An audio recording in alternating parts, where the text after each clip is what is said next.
Hey guys, it's your buddy Thirsty for Foam, Danny. Today we got a quick mod guide on the new Deuce Pro. Sorry, I forgot the name of the blaster for a second. I actually had to look at the name, embarrassing. So what are we doing here today? We're going to look at doing a rebarrel. I've actually already done it, and I actually can't get the barrel out to show you exactly where it's press fitted. I left it so it's unscrewed, so we'll be taking it apart so I can show you what it looks like on the inside. So first of all, the part that I have the mod is just going to be the attachment, because that's where all of the barreling is. I'm not going to open the blaster for now.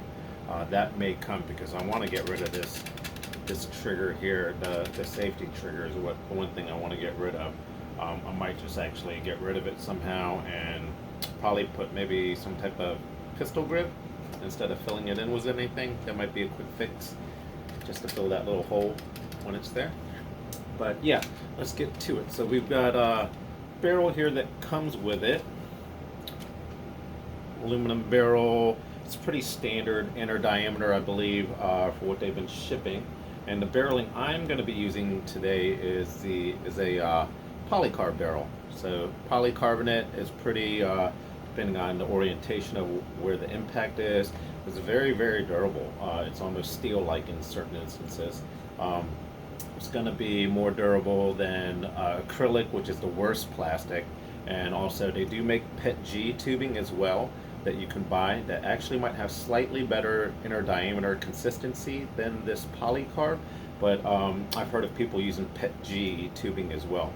And you can find that at, like, I know they have bendable PETG you can buy for water cooling systems for PC, and some of those sites that carry that kind of stuff have the size where it's like 5/8 inch outer diameter and 1/2 inch inner diameter was like 0.001 tolerance and measurement.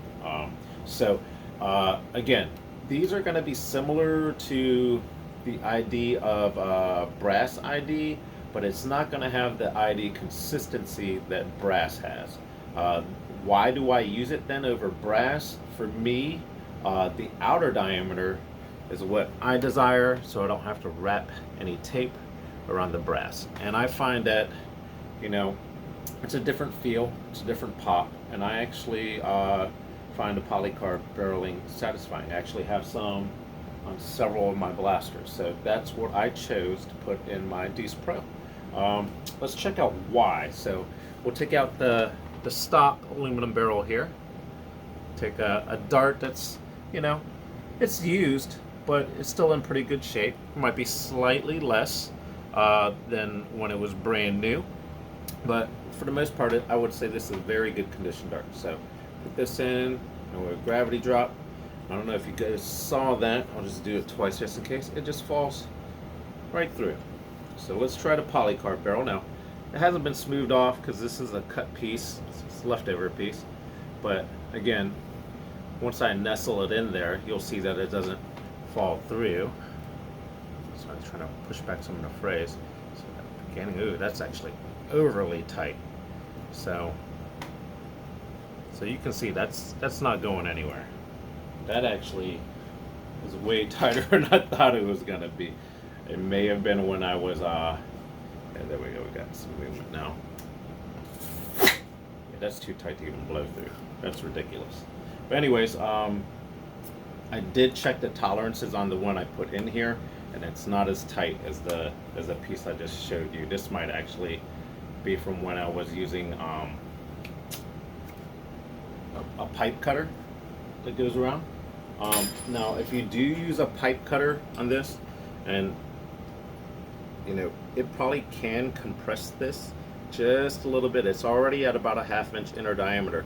It might compress it just enough to where it might be too tight on the darts if you're using one of these. So if you do use a pipe cutter that applies pressure like this and you spin it around, I would say move in very, very small increments. Those of you who haven't used it, I'll give a simple demonstration. Get the blade lined up, is where you want to cut it at, and you kind of tighten this ring and just kind of spin it around. Don't recommend the pipe cutters that like you ratchet, that like PVC pipe cutters. That would be a bad idea.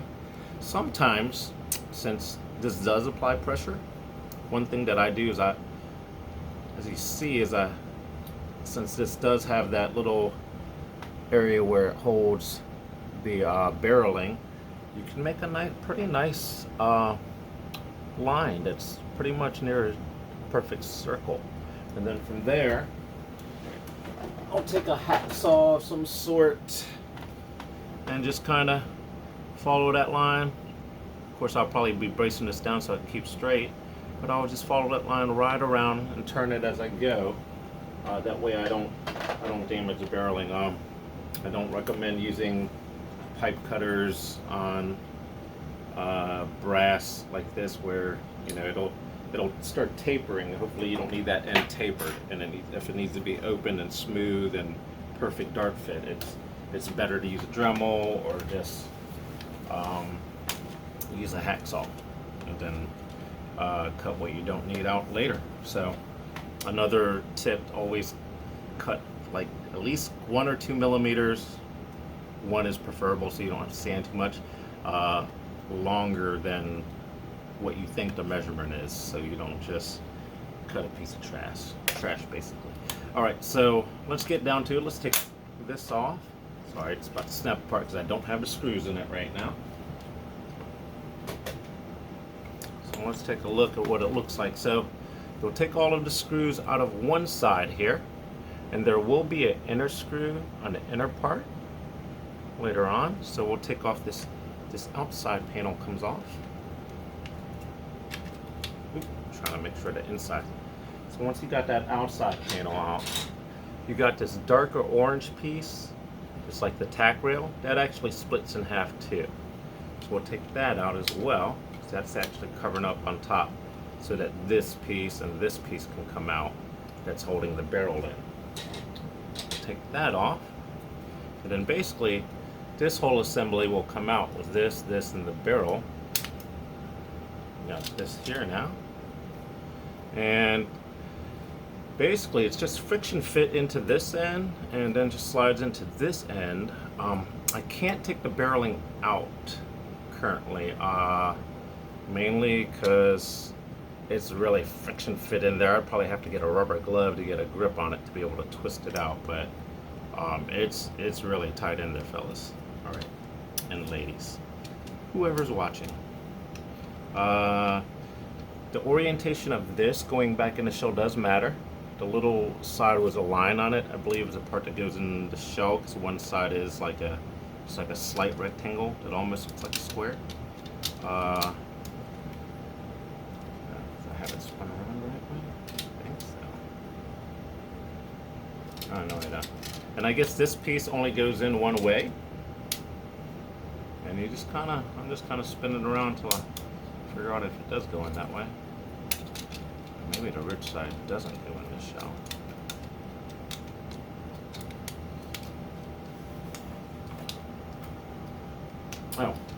Oh yeah, I can't take the barrel out. I wanted to show you just how close of a measurement I got between the original barrel and this, but I really couldn't get this barrel out. I can't get this back in because I can't remember orientation.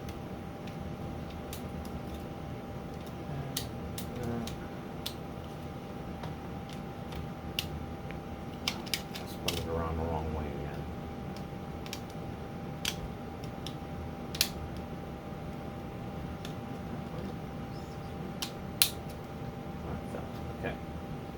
Okay, so the lines that were on this piece would be up and down, so not going into the shell.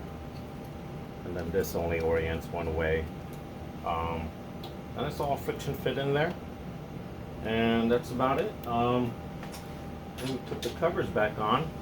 I loaded up some cylinders with really worn darts, some medium worn darts, and some fairly new darts, but still used. Yeah, that was actually the wrong orientation. So you can tell if you've got this piece in wrong, if you can't get this piece, the last, this inner rail piece in set to set flush. That's when you know you don't have it set right.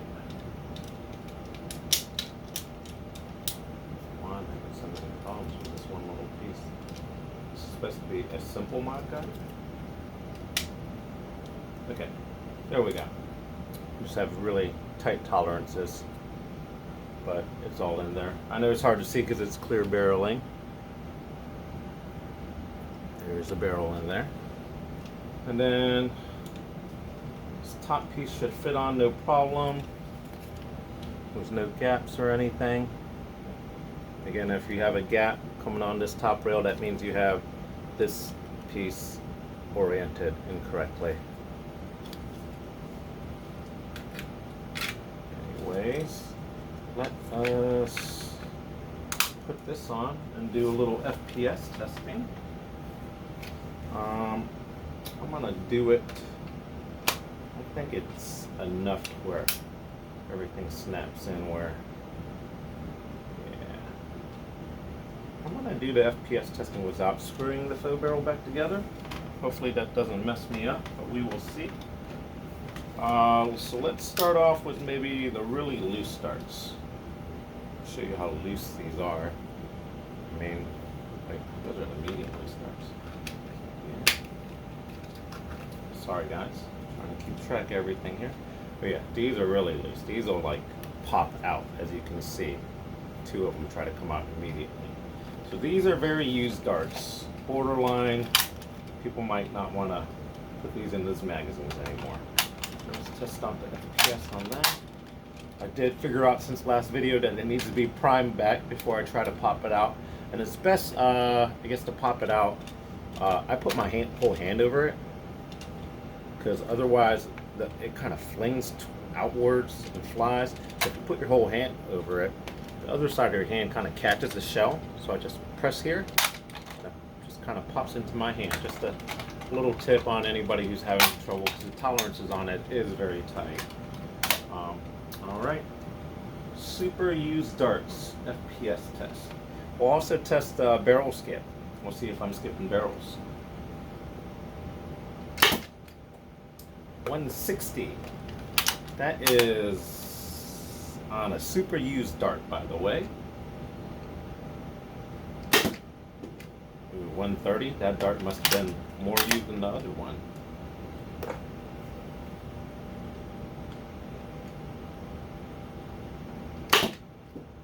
152. I'm already liking what I'm getting out of the super used darts. I noticed was that stock barrel 158. That stock barrel I was dropping down to 130s, and that's because the darts are just falling through and there's more area traveling around them instead of pushing behind. 128. I think I have one more. And again, I'm doing regular primes. I'm not really doing a super fast prime. I'm not doing a super slow prime, I feel. Some of you may feel like I'm purposely doing a super slow. 133. So some of those did still kind of drop. I feel like overall I'm getting better performance with the barrel. I did not think it was going to jump up. The barrel I cut is not any longer. It's just a tighter ID, and sometimes the magic happens, and sometimes it's just a little better increase in performance. There is a difference in friction in the polycarb barrels versus brass or aluminum. There's more friction, I would say, from what I can feel when I push foam dart through it. But at the same time, since the seal is so good, and usually better than aluminum barrels, including the Kuriaka barrel, the seal is a little bit better. So honestly, the performance of my polycarb barrels is very comparable to a Kuriaka barrel. But at the same time, I think it's just a little hair bit tighter, and it just, like hopper fed stuff is where it really shines for me. But anyways, let's just start up. Leave this spring compressed for so long, just talking away. 135. I feel like I hit the side, I'm pretty sure, on that one. Not a big deal, we got plenty to go through. 164. These are the medium used darts. Testing here. 133. So there is some I feel like I'm hearing some inconsistencies in the plunger O-ring. The pop sounds are definitely different from shot to shot. 152. So I am still getting some of these low end ones, but before I rebarreled, I wasn't hitting any of these 160s. I think it's one more. I don't know if you guys are keeping count. Sorry, I did that prime slow because I was mainly to see if I still had a dart or not lined up. 135. So I think we're all out. No skipped barrels. Maybe I'll concentrate on priming a little bit. Maybe we'll see if we can get it to skip, but not like ridiculous. We'll just see if we can get more like real world application if I was playing. So these are the fairly fresh darts, I believe. 172. Wonder if that prime did it skip. Not sure, we'll find out in a second. 162.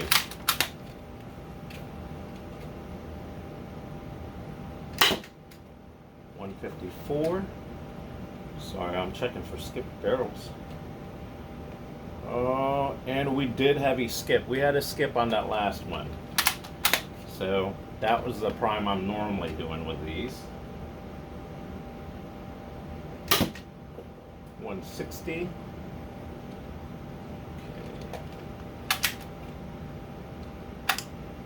Okay. Yep. That should have been. I skipped 2 barrels. So both times where I primed like kind of fast. To be honest, most of us probably prime our blasters about that speed. But yeah. I think a controlled, I don't think it's bad though. I'll have to take it out in the game, see if I'm spastic. Was it 155? Spin it over to the right one. So we did skip 2 barrels. Let's see if I can hit a 170 again. That would be nice. 152. Alright. So we can look at, we did 18 shots. I had 2 barrel skips, kind of purposefully done. Again, for me, the speed at which I'm priming this is no barrel skips. This, barrel skip.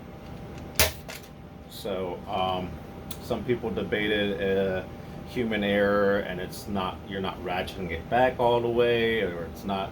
No, I think it's skipping the barrel when it spins too fast. So there is some tolerance there. It may actually get better over time as that sprung mechanism may wear down some. So it spins too fast, and faster you ratchet it. I mean, it all makes sense. So I don't hate it. Some people hate it and thinks it's unreliable. For me, I mean, it's really not any slower than priming a full-size Caliburn. Some of y'all may be able to do it fast. Some of y'all may be watching breaking your blasters because you're doing uncontrollable primes.